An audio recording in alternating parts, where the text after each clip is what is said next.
वल्हम्दुलिल्लाहि रब्बिल आलमीन। हज़रात, आपने सुना अल्लामा जमाल साहब क़िबला की निकाबत और शायर इंटरनेशनल शहनवाज हसन की नात से आपके कल्बो अज़हान मुनव्वर हुआ। तकरीर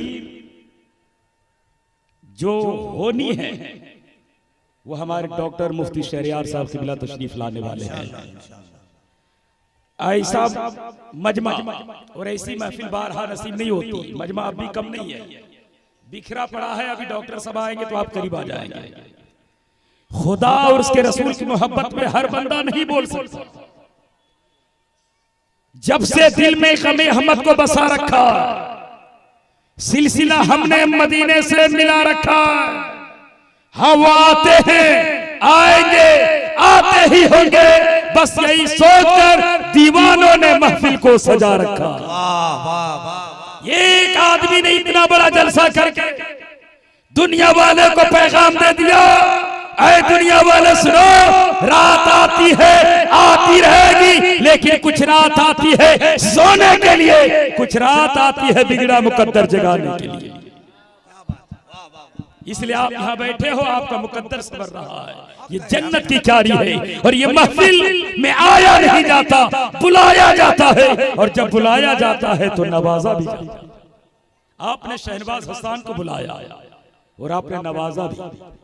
आप हमारे नकीबे इनकलाब जमाल अख्तर साहब को बुलाया, आपने नवाजा भी।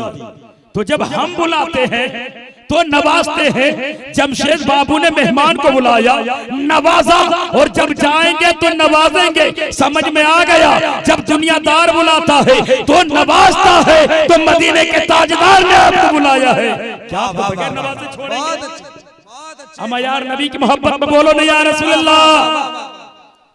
नबी के नाम पे पत्थर, सुभान अल्लाह। नबी के नाम पे पत्थर बोलता है, नबी के नाम पे दरिया बोलता है, समंदर बोलता है, कहकशां बोलता है। हम कैसा पत्थर है कि बोलने के नाम नहीं लेते। आज नारा लगाया जाता पोस्टर में, आपने देखा, कटोगे तो बटोगे तो कटोगे। हालांकि ये नारा हमको लगाना चाहिए था। कुरान कहता वला तहिनु वला तहज़नु, तुम खौफ न खाओ, डर ना खाओ, तुम खुदा के हो, खुदा के सारे बंदे तुम्हारे होंगे, सारी ताकतें तेरे कदमों पे निसार होगी। लेकिन हमने खुदा को भूल बैठा, दुनिया हम पर मुसल्लत हो गई। आज जो वतन परस्ती होने का दावा भरते हैं, दम भरते हैं, उसे अख्तर रजा चतुर्वेदी चैलेंज करता है। सुनो,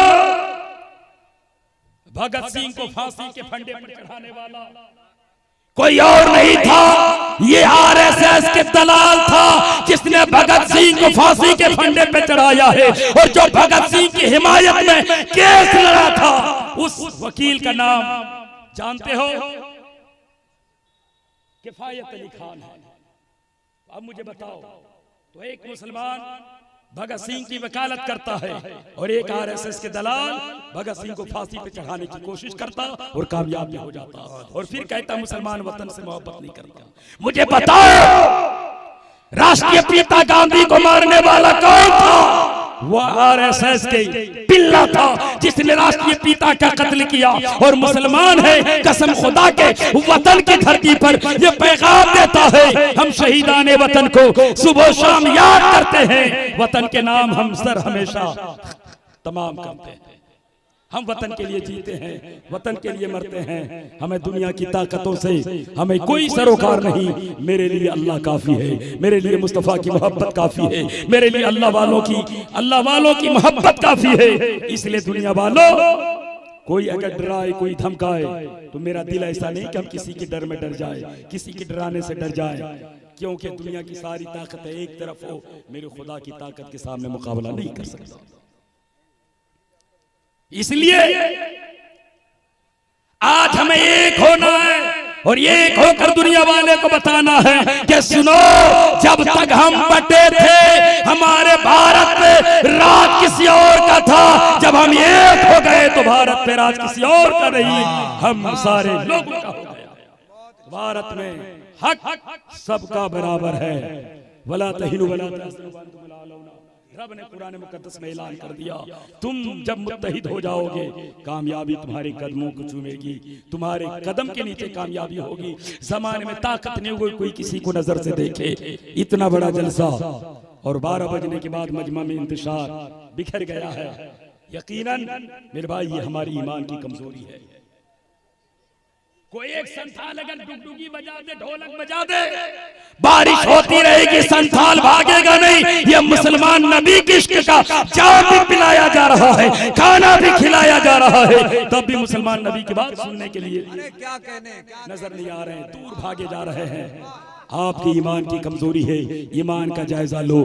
हम मारे जाते हैं तो बोलते हैं मुसलमान मारे जा रहे हैं, मुसलमान काटे जा रहे हैं। मुसलमानों हम मारे ना जाएंगे, हम काटे ना जाएंगे। शर्त है कि अपने ईमान को मजबूत करो। जब ईमान मजबूत होगा एक दूसरे से मोहब्बत हम करेंगे, एक दूसरे के दामन को हम थामेंगे। कोई बात होगी हम मिलजुल के उसको समाधान करेंगे, हल करेंगे। लेकिन जब ऐसा नहीं होता हम आपस में बढ़ जाते हैं।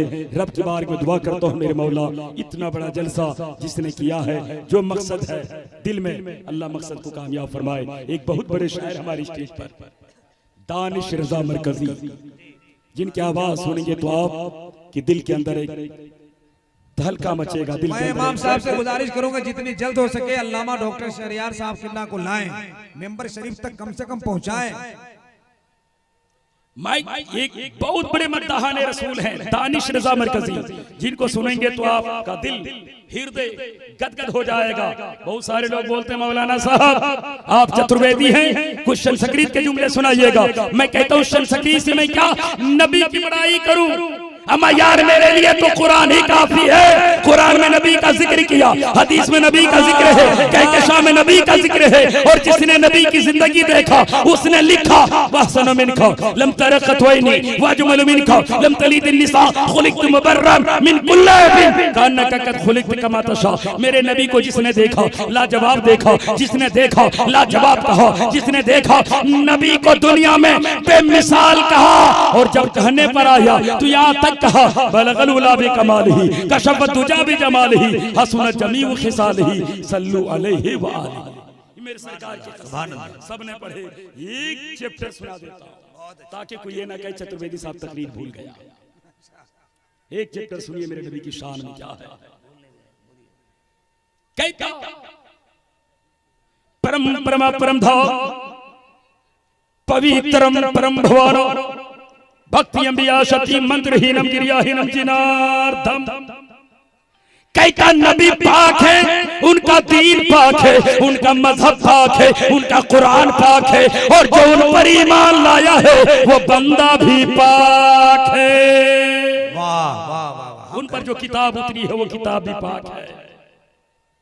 तो जब उसकी किताबों में मेरे नबी की पाकी बयान कर रहा है, नबी की अजमत का ऐलान कर रहा है, तो हमें नबी की अजमत का ऐलान कितना करना चाहिए।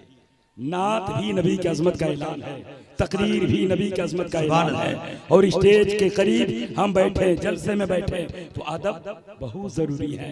उलमा से कैसे बात करें, बड़ों से कैसे बात करें, यही वो स्टेज है जो हमें दर्स देता है। लेकिन जब ये हमारे सीने से निकल जाता है, हमारे दिल के अंदर उलमा की मोहब्बत निकल जाती है, हम समझते हैं उलमा क्या, जो वो जानते हैं वो सब हम जानते हैं। नहीं मेरे भाई, आप इल्म एक समंदर है, जितना गोता लगाओगे मोती उतना ही मिलेगी। जो हम जानते हैं, मुझे मालूम है कि अल्लामा जमाल साहब क़िबला इल्म के समंदर हैं, लेकिन हो सके जो मैं जानता हूँ ये इनको मालूम ना हो, और इनको जो मालूम हो हमको मालूम ना हो। इसलिए इल्म एक समंदर है। अदब के दायरे में कोई भी बात करें, और जब अदब के लिहाज हम रखेंगे जमाने में इनकलाब आएगा। मेरी माँ बहनों, मेरी माँ बहन मर्दों से ज्यादा मेरी माँ बहन है। पैगाम क्या लेना चाहिए? पैगाम एक ही है, अल्लाह और उसके रसूल का जो फरमान है कि बड़ों की इज्जत करो, छोटों पर शफकत करो। माँ का दर्जा ये है, उनके कदमों के नीचे जन्नत है। बेटी का दर्जा ये है, तुम हिजाब में रहो, तुम निकाब में रहो, तुम लिबास में रहो। भाई बहन का अदब करो, भाई बाप के बात मानो, क्योंकि जिस दिन हमारी माँ बहनों के सर से दुपट्टा निकलता है उसी दिन भाई का जनाजा भी निकल जाता है। इसलिए मेरे मिल्लत के नौजवानों, भाई अगर आप शान से जीना चाहते हैं तो सबसे पहले घर का ख्याल करना होगा। और आपका दिल अगर दूसरे की तरफ पाक और साफ होगा तो मेरा ईमान कहता है जमाने में कोई बदहाली नहीं होगी, बदनज़मी नहीं होगी। जैसा आप दूसरे को समझे वैसा आप अपने वालों को समझे। तो कसम खुदा की, जैसा आप अपने बहन को समझे वैसा दूसरे की बहन को समझेंगे तो जमाने के अंदर उरियानत नहीं फैलेगी, बुराई नहीं फैलेगी, जमाने में इनकलाब आएगा। दुआ करता हूँ मेरे मौला हम सबको हक बोलने, हक सुनने, हक पे अमल करने की तौफीक और रफ़ीक अता फरमाए, और हम मर्दों को औरतों की कदर और कीमत समझने की तौफीक और रफ़ीक अता फरमाए। आज सरकार कहती है मैया सम्मान योजना लाकर कहती है हमने औरतों का मकाम बुलंद किया।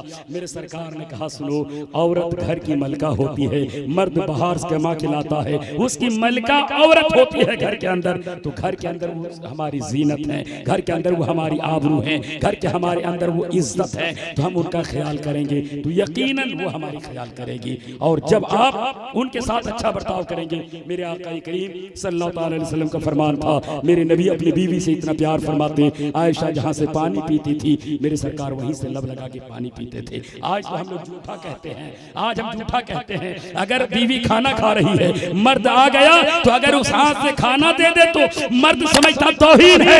ऐसा नहीं है। मेरे सरकार ने हजरत आयशा जहां से पानी पीती थी मेरे सरकार वहीं से लब लगा के पानी पीते थे। समझ में आया, मेरे सरकार ने सबसे पहले औरतों का सम्मान दिया है। आज मेरे नबी की हदीस पढ़ के, मेरे नबी की हदीस को फॉलो करके आज जमाना औरतों की सम्मान की बात करता है। और क्यों ना करे, मेरे सरकार सिर्फ मुसलमानों के लिए नहीं कुल कायनात के लिए रहमत बनकर आया था, सारे इंसान के लिए रहनुमा बनकर आए थे। इसलिए जिसने समझा वो आज मेरे मुस्तफा के कानून को अमल करता है। अदालत आज जो कायम है ये इस्लाम का देन है। आज जो मुजरिम को सजा दी जाती है ये मेरे सरकार का तरीका रहा है। इसलिए मेरे मिल्लत के नौजवानों, सजा भी दी जाए तो कानून के दायरे के अंदर दी जाए। ऐसा नहीं कि कानून से तजावुज कर जाए और हम गुनहगार हो जाएं। जो शरीयत ने सजा का वारिद बनाया है उसी पर हमें अमल करनी चाहिए। आज होता है कोई बंदा गलत कर ले तो थूक के चटाया जाता है। ये सब कानून में कोई जगह नहीं है।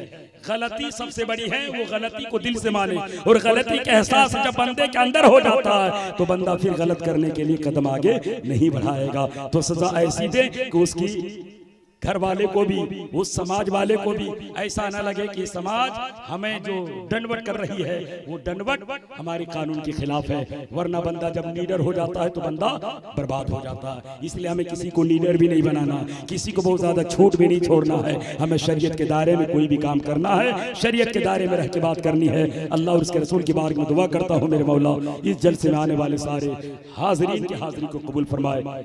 आमीन सुम्मा आमीन। अस्तगफिरुल्लाह रब्बी मिन कुल्ली ज़ंबि व अतूबु अलैह। रात के 12:30 बजने को है और अल्लामा डॉक्टर शहरयार साहब किबला की तकरीरें पुरबहार से अपने आप को हमें मुशर्रत होना है। हमें अपने आप को खुशहाली के एक दहलीज को ले जाना है। इसलिए मैं अपनी तकरीर को इसी पर ख़त्म करता हूँ। तकरीर ज़्यादा देर करना ये कमाल नहीं है, तकरीर पे अमल करना ये कमाल की बात है। आइए। फलक से नूर के बारिश